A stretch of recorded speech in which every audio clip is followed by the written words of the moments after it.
Welcome to rhythm of learning. ഇന്നത്തെ ക്ലാസ്സിൽ നമ്മൾ പഠിക്കാൻ പോകുന്നത് ഉപദ്വീപീയ പീഠഭൂമി എന്ന് പറയുന്ന പാഠഭാഗമാണ്. അപ്പൊ കഴിഞ്ഞ ക്ലാസ്സിൽ നമ്മൾ ഉത്തരമഹാസമരത്തെ കുറിച്ച് പഠിക്കുകയുണ്ടായില്ലേ.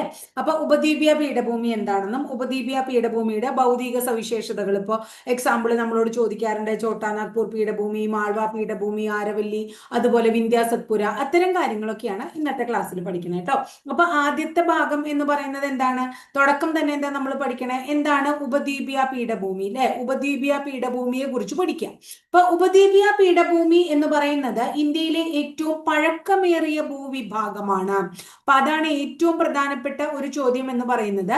ഇന്ത്യയിലെ ഏറ്റവും പഴക്കമേറിയ ഭൂവിഭാഗം, ഇന്ത്യയിലെ പഴക്കം ചെന്ന ഭൂവിഭാഗം ഏത് എന്ന് ചോദിച്ചു കഴിഞ്ഞാൽ നമ്മൾ എന്ത് പറയണം? ഉപദ്വീപീയ പീഠഭൂമിയുടെ പേര് പറയണം. അതുപോലെ തന്നെ ഇന്ത്യയിലെ പഴക്കം ചെന്ന ഭൂവിഭാഗം മാത്രമല്ല, ഇന്ത്യയിലെ ഏറ്റവും വലിയ ഭൂവിഭാഗവും ഏത് തന്നെയാണ്? ഉപദ്വീപീയ പീഠഭൂമിയാണ്. ഇന്ത്യയിലെ ഏറ്റവും വലിയ ഭൂവിഭാഗമാണ്, ഇന്ത്യയിലെ ഏറ്റവും പഴക്കമേറിയ ഭൂവിഭാഗമാണ്.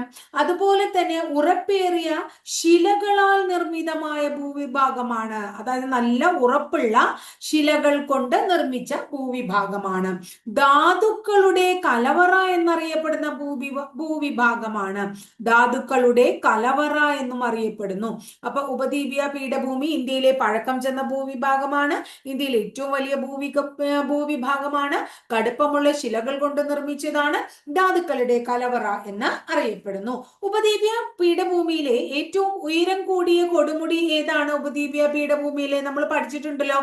ഏതാണ് ഉപദ്വീപീയ പീഠഭൂമിയിലെ ഉയരം കൂടിയ കൊടുമുടി? ആനമുടി അല്ലെ. 2695 മീറ്റർ ഉയരമുള്ള കേരളത്തിൽ ഇടുക്കി ജില്ലയിൽ ദേവികുളം താലൂക്കിൽ മൂന്നാർ പഞ്ചായത്തിൽ കാണപ്പെടുന്നത്. അതൊക്കെ നമ്മൾ പഠിച്ചിട്ടുള്ളതാണ്. ആനമുടിയാണ് ഉപദ്വീപീയ പീഠഭൂമിയിലെ ഏറ്റവും ഉയരം കൂടിയ കൊടുമുടി എന്ന് അറിയപ്പെടുന്നത്. ഇത്രയും കാര്യം ക്ലിയർ ആയോ? ഇനി ഉപദ്വീപീയ പീഠഭൂമിയുടെ പ്രത്യേകത, ഇവിടെ എന്തൊക്കെ കാർഷിക വിളകൾ, അതായത് എന്തൊക്കെ വിളകൾ ഉപദ്വീപീയ പീഠഭൂമിയിൽ കൃഷി ചെയ്യാം എന്നാണ് പറയുന്നത്. പരുത്തി കൃഷി ചെയ്യാൻ പറ്റും, അതുപോലെ തന്നെ പയർ വർഗ്ഗങ്ങൾ കൃഷി ചെയ്യാൻ പറ്റും, നിലക്കടല ഇവിടെ കൃഷി ചെയ്യണോണ്ട് കുഴപ്പമില്ല, നിലക്കടലയ്ക്ക് പറ്റിയ ഏരിയ ആണ്. അതുപോലെ തന്നെ കരിമ്പ്, അതുപോലെ ചോളം, റാഗി, ഇതൊക്കെ കൃഷി ചെയ്യാൻ പറ്റിയ ഏരിയ ആണ് ഇത്രേ ഏത്? ഉപദ്വീപീയ പീഠഭൂമി എന്ന് പറയുന്നത്. ഇനി ഉപദ്വീപീയ പീഠഭൂമിയിൽ കാണപ്പെടുന്ന ധാതുക്കൾ ഏതൊക്കെയാണ്? എന്തൊക്കെ ധാതുക്കൾ ഇവിടെ കാണപ്പെടുന്നുണ്ട്? ഇരുമ്പയിര് ധാരാളം കാണപ്പെടുന്നു. എന്ത് കാണപ്പെടുന്നു? ഇരുമ്പയിര് കാണപ്പെടുന്ന ഭൂവിഭാഗമാണ്. അതുപോലെ തന്നെ കൽക്കരി കാണപ്പെടുന്ന ഭൂവിഭാഗമാണ്, മാംഗനീസ് കാണപ്പെടുന്ന ഭൂവിഭാഗമാണ്. അതുപോലെ ബോക്സൈറ്റും ചുണ്ണാമ്പുകല്ലും ഇവിടെ കാണപ്പെടുന്നുണ്ട്. ബോക്സൈറ്റ്, അതുപോലെ തന്നെ ചുണ്ണാമ്പുകല്ല് തുടങ്ങിയവ എവിടെ കാണപ്പെടുന്നുണ്ട്? നമ്മുടെ ഉപദ്വീപീയ പീഠഭൂമിയിൽ കാണപ്പെടുന്നുണ്ട് എന്ന് മനസ്സിലാക്കാം. അപ്പൊ എന്തൊക്കെയാ പറഞ്ഞേ നമ്മള്? ഇരുമ്പയിര്, കൽക്കരി, മാംഗനീസ്, ബോക്സൈറ്റ്, ചുണ്ണാമ്പുകല്ല് തുടങ്ങിയ ധാതുക്കളും, പരുത്തി, പയറുവർഗ്ഗങ്ങൾ, നിലക്കടല, കരിമ്പ്, ചോളം, റാഗി തുടങ്ങിയ വിളകളൊക്കെ ഇവിടെ കൃഷി ചെയ്യാമെന്ന് പറഞ്ഞു. ഇനി ഇവിടുത്തെ ആൾക്കാരുടെ തൊഴിൽ എന്തെന്നാ? എന്ത് തൊഴിലാ ഉപദ്വീപീയ പീഠഭൂമിയിലുള്ള ആൾക്കാര് എന്ത് തൊഴിലാ ചെയ്യുക? അപ്പൊ നമ്മൾ ഇത്രയും കുറെ വിളകൾ ചെയ്യാൻ പറ്റും എന്ന് പറയുമ്പോൾ കൃഷി നമുക്ക് ഇവിടെ ചെയ്യാൻ പറ്റും. ഇത്രയും കുറെ ധാതുക്കൾ ഉണ്ട് എന്നുള്ളത് കൊണ്ട് ധാതു അധിഷ്ഠിത വ്യവസായങ്ങൾ അവിടെ നടക്കുന്നുണ്ട്. അതുപോലെ തന്നെ ഖനന വ്യവസായങ്ങളൊക്കെ എവിടെ നടക്കുന്നുണ്ട്? നമ്മുടെ ഉപദ്വീപീയ പീഠഭൂമിയിൽ നടക്കുന്നുണ്ട് എന്ന് മനസ്സിലാക്കാം. ഇനി ഉപദ്വീപീയ പീഠഭൂമിയിൽ നിന്ന് ഉത്ഭവിക്കുന്ന നദികളുണ്ട് ഇത്ര. ഉപദ്വീപീയ പീഠഭൂമിയിൽ നിന്ന് ഉത്ഭവിക്കുന്ന നദികൾ ഏതൊക്കെയാണ്? ഗോദാവരി. ഏതൊക്കെയാ നദികൾ? ഗോദാവരി, അതുപോലെ തന്നെ കാവേരി, നെക്സ്റ്റ് വൺ കൃഷ്ണ. ഗോദാവരി, കാവേരി, കൃഷ്ണ, മഹാനദി. ഏതാണ്? മഹാനദി. അടുത്തത് നർമ്മദ. ഏതാണ്? നർമ്മദ. Next one Tapti. ഇതൊക്കെ ഉപദ്വീപീയ പീഠഭൂമിയിൽ നിന്ന് ഉത്ഭവിക്കുന്ന നദികളാണ്. അത് മുമ്പ് പഠിച്ചിട്ടുണ്ട് നമ്മള്. ഗോദാവരി, കാവേരി, കൃഷ്ണ, മഹാനദി, നർമ്മദ, താപ്തി എന്നീ നദികൾ ഉപദ്വീപീയ പീഠഭൂമിയിൽ നിന്ന് ഉത്ഭവിക്കുന്നു. ഇനി നമ്മൾ പറഞ്ഞു, അതായത് കുറേയധികം പയർവർഗ്ഗങ്ങള്, പരുത്തി, നിലക്കടല അങ്ങനെയൊക്കെ പറഞ്ഞു. ഇവിടുത്തെ തൊഴിൽ എന്താന്ന് പറഞ്ഞു. അപ്പൊ ഏതൊക്കെ സംസ്ഥാനങ്ങളിലാണ് നമ്മുടെ എന്താ പറയാ ഉപദ്വീപീയ പീഠഭൂമി നീണ്ടു കിടക്കണേന്ന് ചോദിച്ചു കഴിഞ്ഞാൽ മധ്യപ്രദേശ്, ജാർഖണ്ഡ്, ഛത്തീസ്ഗഡ് എന്നീ സംസ്ഥാനങ്ങളും, അതുപോലെ കർണാടക, മഹാരാഷ്ട്ര, തമിഴ്നാട്, തെലങ്കാന, ഒഡീഷ, വെസ്റ്റ് ബംഗാൾ എന്നീ സംസ്ഥാനങ്ങളിലെ ചില പ്രദേശങ്ങളും ഉൾപ്പെട്ട ഭൂവിഭാഗമാണ് ഉപദ്വീപീയ പീഠഭൂമി. അപ്പൊ ഇത്രയും ഏരിയയിൽ ഇന്ത്യയിലെ ഉപദ്വീപീയ പീഠഭൂമി. അതുകൊണ്ടാണ് ഇന്ത്യയിലെ ഏറ്റവും വലിയ ഭൂവിഭാഗം എന്ന് നമ്മൾ എന്തിനെ വിളിക്കുന്നത്? ഉപദ്വീപീയ പീഠഭൂമി. മധ്യപ്രദേശും ഛത്തീസ്ഗഡും ജാർഖണ്ഡും പൂർണ്ണമായിട്ടുണ്ട്. മധ്യപ്രദേശ്, ഛത്തീസ്ഗഡ്, ജാർഖണ്ഡ്. കർണാടക, മഹാരാഷ്ട്ര, തമിഴ്നാട്, തെലങ്കാന, ഒഡീഷ, വെസ്റ്റ് ബംഗാൾ, അവിടെയൊക്കെ കുറച്ച് കുറച്ച് ഏരിയകളുണ്ട്. ഇതൊക്കെ കൂടിയതാണ് ഉപദ്വീപീയ പീഠഭൂമി എന്ന് പറയപ്പെടുന്നത്. അങ്ങനെ ഉപദ്വീപീയ പീഠഭൂമിയുടെ വൈവിധ്യമാർന്ന ഭൗതിക സവിശേഷതകളെ കുറിച്ച് പറയുകയാണെങ്കിൽ എന്തൊക്കെയാണ് അവിടുത്തെ പ്രത്യേകത? ഉപദ്വീപീയ പീഠഭൂമിയിൽ കാണപ്പെടുന്നത് മാൾവ പീഠഭൂമി ഇതിന്റെ ഭാഗമാണ്. അതുപോലെ തന്നെ ഛോട്ടാ നാഗ്പൂർ പീഠഭൂമി, അതുപോലെ തന്നെ ആരവല്ലി പർവ്വതനിര. ഏതാണ് ആരവല്ലി എന്ന് പറയുന്ന പർവ്വതനിര? നെക്സ്റ്റ് വൺ വിന്ധ്യ സത്പുര പർവ്വതനിര. എന്താണ് വിന്ധ്യ സത്പുര പർവ്വതനിര? ഡക്കാൻ പീഠഭൂമി, അതുപോലെ തന്നെ വെസ്റ്റേൺ ഗാഡ്സ്, ഈസ്റ്റേൺ ഗാഡ്സ്, അതായത് എന്താണ് പശ്ചിമഘട്ടം, അതുപോലെ തന്നെ പൂർവ്വഘട്ടം. എല്ലാവർക്കും അറിയുന്നതാണ്, കേട്ടിട്ടുണ്ടാവും എല്ലാവരും അല്ലെ? പശ്ചിമഘട്ടവും അതുപോലെ തന്നെ പൂർവ്വഘട്ടവും. ഇതൊക്കെ ഉപദ്വീപീയ പീഠഭൂമിയുടെ വൈവിധ്യമാർന്ന ഭൗതിക സവിശേഷതകളായിട്ട് നമുക്ക് പറയാം. മാൾവ പീഠഭൂമി, ഛോട്ടാ നാഗ്പൂർ, ആരവല്ലി, വിന്ധ്യ സത്പുര, ഡക്കാൻ പീഠഭൂമി, പശ്ചിമഘട്ടം, പൂർവ്വഘട്ടം തുടങ്ങിയവ. അതിൽ പശ്ചിമഘട്ടവും പൂർവ്വഘട്ടവും ഒഴിച്ചുള്ള ബാക്കി ഭാഗങ്ങൾ ഒന്ന് നമുക്ക് പഠിച്ചു നോക്കിയാലോ?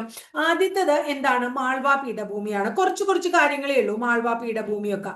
മാൾവ പീഠഭൂമിയെ കുറിച്ച് പറയുമ്പോൾ മാൾവ പീഠഭൂമിയിൽ ഏറെയും ഉൾപ്പെട്ടിരിക്കുന്നത് മധ്യപ്രദേശ് സംസ്ഥാനങ്ങളിൽ നിന്നുള്ള ഭാഗങ്ങളാണ്. അപ്പൊ മാൾവ പീഠഭൂമിയുടെ പ്രധാന പ്രദേശങ്ങളിൽ ഏറെയും ഉൾപ്പെട്ടിരിക്കുന്ന സംസ്ഥാനം ഏതാണ്? മധ്യപ്രദേശ് സംസ്ഥാനമാണ്.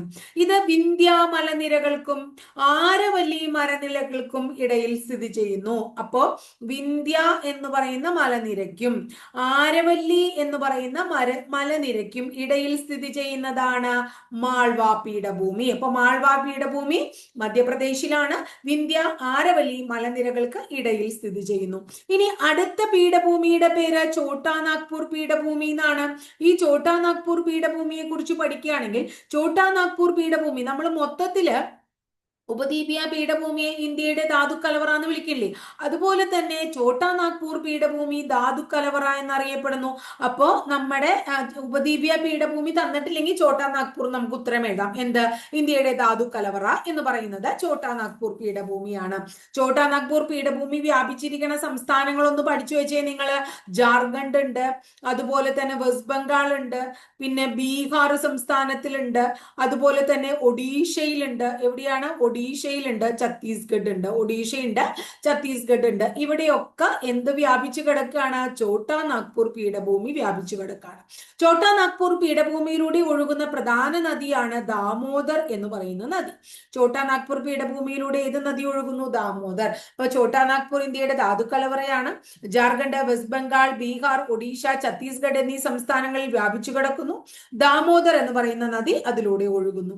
ഇനി അടുത്തത് ആരവല്ലി എന്ന് പറയുന്ന പർവ്വതനിരയാണ്. ആരവല്ലിയെ കുറിച്ച് പറയുമ്പോൾ ഇന്ത്യയിലെ ഏറ്റവും പഴക്കം ചെന്ന പർവ്വതനിരയാണ് ആരവല്ലി. എപ്പോഴും PSC ചോദിക്കാറുള്ള ഒരു ചോദ്യമാണ് ഇന്ത്യയിലെ പഴക്കം ചെന്ന പർവ്വതനിര. എന്താണ്? ആരവല്ലി പർവ്വതനിര. ഇന്ത്യയുടെ വടക്ക് പടിഞ്ഞാറ് ഭാഗത്തായി സ്ഥിതി ചെയ്യുന്ന പർവ്വതനിര. ഇന്ത്യയുടെ വടക്ക് പടിഞ്ഞാറ് ഭാഗത്താണ് ആരവല്ലി പർവ്വതനിര സ്ഥിതി ചെയ്യുന്നത്. ആരവല്ലി പർവ്വതനിരയിലെ ഏറ്റവും ഉയരം കൂടിയ കൊടുമുടി ഏതാണ്? ഗുരു ശിഖർ എന്ന് പറയുന്ന കൊടുമുടിയാണ്. ആരവല്ലി പർവ്വതനിരയിലെ ഏറ്റവും ഉയരം കൂടിയ കൊടുമുടി ഗുരു ശിഖർ ആണ്. ഇനി ആരവല്ലി പർവ്വതനിരയില് കൊടുമുടി കൂടാണ്ട് അവിടെ ഒരു സുഖവാസ കേന്ദ്രമുണ്ട്. ആരവല്ലി പർവ്വതനിരയിലെ സുഖവാസ കേന്ദ്രത്തിന്റെ പേര് മൗണ്ട് അബു എന്നാണ്. ഇത് എപ്പോഴും പരീക്ഷയ്ക്ക് ചോദിക്കാറുണ്ട്. മൗണ്ട് അബു സ്റ്റേറ്റ് ചോദിക്കുമ്പോൾ രാജസ്ഥാനാണ് നമ്മൾ പറയാം. ഈ മൗണ്ട് അബുവില് ഒരു പ്രശസ്തമായിട്ടുള്ള ജൈനമത ക്ഷേത്രമുണ്ട്. അതിന്റെ പേര് ദിൽവാര ക്ഷേത്രം എന്നാണ്. മൗണ്ട് അബുവിൽ സ്ഥിതി ചെയ്യുന്ന പ്രസിദ്ധമായിട്ടുള്ള ജൈനമത ക്ഷേത്രം ഏതാണ്? ദിൽവാരയാണ്. ഇനി ആരവല്ലിയിൽ പ്രധാനപ്പെട്ട ഒരു ചുരമുണ്ട്. ആ ചുരത്തിന്റെ പേര് ഹാൽഡിഘട്ട് ചുരം എന്നാണ്. അപ്പൊ ഹാൽഡിഘട്ട് ചുരം എവിടെയാണ്? ആരവല്ലി പർവ്വതനിരയിലാണ് ഹാൽഡിഘട്ട് ചുരം. ആരവല്ലി പർവ്വതനിരയുടെ താഴ്വരയിൽ സ്ഥിതി ചെയ്യുന്ന നഗരം ഏതാണെന്ന് ചോദിച്ചാൽ അജ്മീർ നഗരമാണ്. അജ്മീർ നഗരം ആരവല്ലി പർവ്വതനിരയുടെ താഴ്വരയിൽ സ്ഥിതി ചെയ്യുന്ന നഗരമാണ്. ഇന്ത്യയിലെ ഏറ്റവും പഴക്കമേറിയ പർവ്വതനിരയാണ് ആരവല്ലി പർവ്വതനിര. ഇന്ത്യയുടെ വടക്ക് പടിഞ്ഞാറ് ഭാഗത്ത് സ്ഥിതി ചെയ്യുന്നു. ആരവല്ലി പർവ്വതനിരയിലെ ഏറ്റവും ഉയരം കൂടിയ കൊടുമുടി അടിമുടി ഗുരു ശിഖറാണ്. ആരവല്ലി പർവ്വതനിരയിലെ സുഖവാസ കേന്ദ്രം എന്നറിയപ്പെടുന്നത് മൗണ്ട് അബു ആണ്. മൗണ്ട് അബുവിൽ കാണപ്പെടുന്ന പ്രസിദ്ധമായിട്ടുള്ള ജൈനമത ക്ഷേത്രം ദിൽവാര ക്ഷേത്രമാണ്. ഹാൽഡിഗഡ് ചുരം സ്ഥിതി ചെയ്യുന്നത് ആരവല്ലി പർവ്വതനിരയിലാണ്. ആരവല്ലിയുടെ താഴ്വരയിൽ സ്ഥിതി ചെയ്യുന്ന നഗരത്തിന്റെ പേര് അജ്മീർ എന്നാണ്. ഇനി അടുത്തത് നമുക്ക് പഠിക്കേണ്ടത് വിന്ധ്യ സത്പുര പർവ്വതനിരകളെ കുറിച്ചാണ്. അപ്പോ വിന്ധ്യ സത്പുര പർവ്വതനിരകൾ എന്താണ്? വിന്ധ്യ സത്പുര പർവ്വതനിരകളുടെ പ്രത്യേകത ഇന്ത്യൻ ഉപഭൂഖണ്ഡത്തെ, അങ്ങനെ പറയണം, ഇന്ത്യൻ ഉപഭൂഖണ്ഡത്തെ വടക്കേ ഇന്ത്യ എന്നും തെക്കേ ഇന്ത്യ എന്നും തരംതിരിക്കുന്നു. ഇന്ത്യൻ ഉപഭൂഖണ്ഡത്തെ വടക്കേ ഇന്ത്യ തെക്കേ ഇന്ത്യ എന്ന് വിഭജിക്കുന്ന പർവ്വതനിരയാണ് വിന്ധ്യ സത്പുര പർവ്വതനിര. ഇന്ത്യൻ ഉപഭൂഖണ്ഡത്തെ വടക്കേ ഇന്ത്യ തെക്കേ ഇന്ത്യ എന്ന് വേർതിരിക്കുന്നത് ഏതാണ്? നമ്മുടെ വിന്ധ്യ സത്പുര വിന്ധ്യാനിരകളാണ്. എന്താ പറയണേ, ഇന്ത്യൻ ഉപഭൂഖണ്ഡത്തെ തെക്കേ ഇന്ത്യ എന്നും വടക്കേ ഇന്ത്യ എന്നും വേർതിരിക്കുന്ന ഏതാണ്? വിന്ധ്യ പർവ്വതനിരയാണ്. ഈ വിന്ധ്യാനിരകൾ ഉണ്ടല്ലോ, ഈ വിന്ധ്യാനിരകൾക്ക് സമാന്തരമായി നർമ്മദ, താപ്തി എന്നീ നദികൾക്കിടയിൽ സ്ഥിതി ചെയ്യുന്ന പർവ്വതനിരയാണ് സത്പുര പർവ്വതനിര. ക്ലിയർ ആയ മക്കളെ? ഇന്ത്യൻ ഉപഭൂഖണ്ഡത്തെ വടക്കേ ഇന്ത്യ എന്നും തെക്കേ ഇന്ത്യ എന്നും വേർതിരിക്കുന്നു വിന്ധ്യ പർവ്വതനിര. വിന്ധ്യ പർവ്വതനിരയുടെ സമാന്തരമായിട്ട് നർമ്മദ, താപ്തി നദികൾക്കിടയിൽ സ്ഥിതി ചെയ്യുന്ന പർവ്വതനിര സത്പുര പർവ്വതനിര. ഇനി വിന്ധ്യ സത്പുര പർവ്വതനിരയെ തമ്മിൽ ബന്ധിപ്പിക്കുന്നത്, ഈ രണ്ട് പർവ്വതനിരയെ തമ്മിൽ ബന്ധിപ്പിക്കുന്നത് മൈക്കല മലനിരകളാണ്. ഇതിനെ തമ്മിൽ ബന്ധിപ്പിക്കുന്ന മലനിര മൈക്കല മലനിരകളാണ്. ഇനി വിന്ധ്യ സത്പുരയുടെ രാജ്ഞി എന്നറിയപ്പെടുന്നത് ആരാണ്? സത്പുരയുടെ രാജ്ഞി എന്നറിയപ്പെടുന്നത് പച്ചുമർഹി. എന്താണ് പച്ചുമർഹി? പച്ചുമർഹി എവിടെയാ? മധ്യപ്രദേശ്. സത്പുരയുടെ രാജ്ഞി പച്ചുമർഹിയാണ്. പച്ചുമർഹി മധ്യപ്രദേശിലാണ്. ഇനി വിന്ധ്യ സത്പുര പർവ്വതനിരകളിലൂടെ താഴ്വരകളിലൂടെ ഒഴുകുന്ന നദി എപ്പോഴും പരീക്ഷയ്ക്ക് ചോദിക്കാറുണ്ട്, നർമ്മദ. വിന്ധ്യ സത്പുര താഴ്വരകളിലൂടെ ഒഴുകുന്ന നദിയാണ് നർമ്മദ. അപ്പൊ വിന്ധ്യ സത്പുര പർവ്വതനിര ഒന്ന് പഠിച്ചേ. വിന്ധ്യ സത്പുര പർവ്വതനിരയെ കുറിച്ച് പഠിക്കുമ്പോ ഇന്ത്യൻ ഉപഭൂഖണ്ഡത്തെ വടക്കേ ഇന്ത്യ എന്നും തെക്കേ ഇന്ത്യ എന്നും വേർതിരിക്കുന്ന വിന്ധ്യാനിരകൾക്ക് സമാന്തരമായി നർമ്മദ, താപ്തി നദികൾക്കിടയിൽ സ്ഥിതി ചെയ്യുന്ന പർവ്വതനിര സത്പുര പർവ്വതനിര. ഈ വിന്ധ്യ പർവ്വതനിരയും സത്പുര പർവ്വതനിരയും തമ്മിൽ ബന്ധിപ്പിക്കുന്ന മലനിര എന്ന് പറയുന്നത് മൈക്കല നിര. സത്പുരയുടെ രാജ്ഞി പച്ചുമർഹിയാണ്. വിന്ധ്യ സത്പുര താഴ്വരയിലൂടെ ഒഴുകുന്ന നദി ഏതാണ്? നർമ്മദ നദിയാണ്. ഇത്തരം കാര്യം ക്ലിയർ ആയില്ലേ? ഇനി അടുത്തത് നമുക്ക് ഒരു കാര്യം കൂടെ ഇവിടെ പഠിക്കാണ്ട്, അത് ഡക്കാൻ പീഠഭൂമിയാണ്. എന്താണ്? ഡക്കാൻ പീഠഭൂമി. ഡക്കാൻ പീഠഭൂമിയെ കുറിച്ച് പഠിക്കുമ്പോൾ ഇന്ത്യയിലെ ഏറ്റവും വലിയ പീഠഭൂമിയാണ് ഡക്കാൻ പീഠഭൂമി. ഇന്ത്യയിലെ ഏറ്റവും വലിയ പീഠഭൂമി ഏതാ എന്ന് ചോദിച്ചാൽ ഡക്കാൻ പീഠഭൂമിയാണ് നമ്മൾ പറയാം. ഡക്കാൻ പീഠഭൂമിയുടെ ഭൂരിഭാഗം പ്രദേശങ്ങളും ലാവ തണുത്തുറഞ്ഞു രൂപം കൊണ്ടതാണ്. എന്താണ്? ലാവ തണുത്തുറഞ്ഞു രൂപം കൊണ്ടതാണ് ഡക്കാൻ പീഠഭൂമിയുടെ ഭൂരിഭാഗം പ്രദേശങ്ങളും എന്ന് നമ്മൾ മനസ്സിലാക്കണം. ഡക്കാൻ പീഠഭൂമിയില് ലാവ തണുത്തുറഞ്ഞ് രൂപം കൊണ്ടതാണ്. ഇവിടെയാണ് ഡക്കാൻ ട്രാപ്പ് മേഖല കാണപ്പെടുന്നത്. ഡക്കാൻ പീഠഭൂമിയില് ഡക്കാൻ ട്രാപ്പ് മേഖലയുണ്ട്. അപ്പൊ എന്താ ഡക്കാൻ ട്രാപ്പ് മേഖല എന്ന് പറഞ്ഞാൽ? ഡക്കാൻ പീഠഭൂമിയുടെ വടക്ക് പടിഞ്ഞാറ് ഭാഗം ദശലക്ഷക്കണക്കിന് വർഷങ്ങൾക്ക് മുമ്പ് ഒരു അഗ്നിപർവ്വത സ്ഫോടന ഫലമായിട്ട് കുറെ ലാവ പുറത്തു വന്നിട്ടുണ്ട്. ആ ഭാഗത്തെയാണ് നമ്മൾ എന്ത് പറയുന്നത്? ഡക്കാൻ ട്രാപ്പ് മേഖല. അപ്പൊ ഡക്കാൻ ട്രാപ്പ് മേഖല ഡക്കാൻ പീഠഭൂമിയുടെ വടക്ക് പടിഞ്ഞാറ് ഭാഗത്താണ്. അതിനങ്ങനെ പേര് വരാൻ കാരണം ദശലക്ഷക്കണക്കിന് വർഷം മുമ്പ് അഗ്നിപർവ്വത സ്ഫോടനങ്ങളുടെ ഫലമായിട്ട് ലാവ തണുത്തുറഞ്ഞു കിടക്കുന്ന പ്രദേശമാണെന്നും അതുകൊണ്ട് തന്നെ ഇവിടെ ഭയങ്കര വളക്കൂറുള്ള പ്രദേശമാണ്. ഇവിടെ കാണപ്പെടുന്ന മണ്ണ് കറുത്ത മണ്ണാണ്. ഡക്കാൻ പീഠഭൂമിയിൽ കാണപ്പെടുന്ന മണ്ണ് ഏതെന്ന് ചോദിച്ചു കഴിഞ്ഞാൽ നമ്മൾ പറയും കറുത്ത മണ്ണ്. പരുത്തി കൃഷി, അതുപോലെ തന്നെ കരിമ്പ് കൃഷി എന്നിവയ്ക്കൊക്കെ അനുയോജ്യമായിട്ടുള്ള മണ്ണാണ് കറുത്ത മണ്ണ്. കറുത്ത മണ്ണ് കൂടാതെ ഡക്കാൻ പീഠഭൂമിയിൽ ആഗ്നേയ ശിലകളും കാണപ്പെടുന്നുണ്ട്. അപ്പൊ ആഗ്നേയ ശിലകളാൽ സമ്പുഷ്ടമായ പ്രദേശമാണ് ഡക്കാൻ പീഠഭൂമി. കറുത്ത മണ്ണ് ധാരാളം കാണപ്പെടുന്നു. പരുത്തി കൃഷിക്കും കരിമ്പ് കൃഷിക്കൊക്കെ അനുയോജ്യമാണ്. ഇനി ഡക്കാനിന്റെ രാജ്ഞി എന്താണ്? ഡക്കാണിന്റെ രാജ്ഞി എന്നറിയപ്പെടുന്നത് ആരാണെന്ന് ചോദിച്ച പൂനെയാണ്.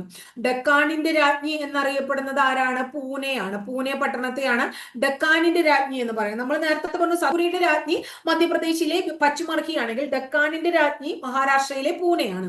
ഡക്കാൻ പീഠഭൂമിയിലൂടെ ഒഴുകുന്ന പ്രധാനപ്പെട്ട നദികൾ ഏതൊക്കെയാണ് ഇതിലൂടെ ഒഴുകുന്നത്? മഹാനദി ഒഴുകുന്നുണ്ട്, അതുപോലെ തന്നെ ഗോദാവരി ഒഴുകുന്നുണ്ട്, കൃഷ്ണ ഒഴുകുന്നുണ്ട്, കാവേരി ഒഴുകുന്നുണ്ട്. ഈ നദികളൊക്കെ ഒഴുകുന്നുണ്ട്. ഗോദാവരി, കാവേരി, കൃഷ്ണ ഇതൊക്കെ ഏതിക്കൂടെ ഒഴുകുന്നുണ്ട്? മഹാനദി തുടങ്ങിയവ ഡക്കാൻ പീഠഭൂമിയിലൂടെ ഒഴുകുന്നുണ്ട്. ഡക്കാൻ പീഠഭൂമിയെ പ്രധാനമായിട്ടും പശ്ചിമഘട്ടം, പൂർവ്വഘട്ടം എന്ന് രണ്ടായിട്ട് തരംതിരിക്കുന്നുണ്ട്. എങ്ങനെ? വെസ്റ്റേൺ ഗാട്സ് എന്നും ഈസ്റ്റേൺ ഗാട്സ് എന്നും. അത് നമുക്ക് അടുത്ത ക്ലാസ്സിൽ പഠിക്കാം. എന്താണ് വെസ്റ്റേൺ ഗാട്സ്, എന്താണ് ഈസ്റ്റേൺ ഗാട്സ്. അപ്പൊ ഇത്രയും കാര്യം ക്ലിയർ ആയില്ല. ഇന്ത്യയിലെ ഏറ്റവും വലിയ പീഠഭൂമി ഡക്കാൻ പീഠഭൂമി ലാവ തണുത്തുറഞ്ഞുണ്ടായതാണ്. ഇവിടെ ധാരാളം കറുത്ത മണ്ണ് കാണപ്പെടുന്നു, അതുപോലെ ആഗ്നേയശിലകൾ കാണപ്പെടുന്നു. ഡക്കാൻ ട്രാപ്പ് മേഖല കാണപ്പെടുന്നുണ്ട്. അത് വടക്ക് പടിഞ്ഞാറ് ഭാഗത്താണ്. അവിടെ അഗ്നിപർവ്വത സ്ഫോടനങ്ങളുടെ ഫലമായിട്ട് ലാവ തണുത്തുറഞ്ഞ് കിടക്കുന്ന പ്രദേശമാണ്. അതുപോലെ തന്നെ എന്താണ്, പരുത്തി കൃഷിക്കും കരിമ്പ് കൃഷിക്കും ഒക്കെ അനുയോജ്യമാണ്. ഡക്കാന്റെ രാജ്ഞി എന്ന് വിളിക്കുന്നത് പൂനെയാണ്. മഹാനദി, അതുപോലെ ഗോദാവരി, കൃഷ്ണ, കാവേരി എന്നീ നദികൾ ഡക്കാൻ പീഠഭൂമിയിലൂടെ ഒഴുകുന്നുണ്ട്. അപ്പൊ ഇത്രയുള്ളൂ ഇന്നത്തെ ക്ലാസ്സിലെ പശ്ചിമഘട്ടവും പൂർവ്വഘട്ടവും. നമുക്ക് അടുത്ത ക്ലാസ്സിൽ പഠിക്കാം കേട്ടോ.